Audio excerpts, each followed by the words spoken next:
கால்நடை விவசாயிகள் கால்நடை வளர்ப்பு குறித்த பல்வேறு நடைமுறைகளை தெரிந்து கொள்ள ஏதுவாக பிற மாநிலங்கள் வெளிநாடுகளுக்கு விழிப்புணர்வு பயணம் மேற்கொள்ள ஏற்பாடு செய்யப்படும் என கால்நடை பராமரிப்பு மற்றும் மீன்வளத்துறை அமைச்சர் அனிதா ராதாகிருஷ்ணன் தெரிவித்துள்ளார்.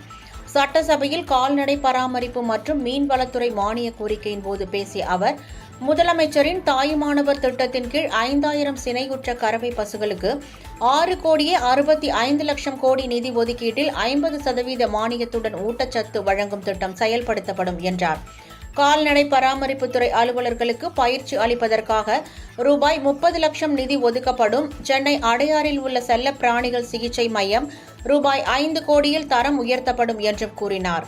தெரு நாய்களின் இனப்பெருக்கத்தை கட்டுப்படுத்துவதற்கான பணிகள் ரூபாய் 20 கோடியில் விரிவுபடுத்தப்படும் என்றும், கால்நடை விவசாயிகள் கால்நடை வளர்ப்பு குறித்த பல்வேறு நடைமுறைகளை தெரிந்து கொள்ளும் முறையில் அவர்கள் பிற மாநிலங்கள் வெளிநாடுகளுக்கு விழிப்புணர்வு பயணம் மேற்கொள்ள ரூபாய் 1 கோடி நிதி ஒதுக்கி ஏற்பாடு செய்யப்படும் என்றும் அவர் அப்போது கூறினார்.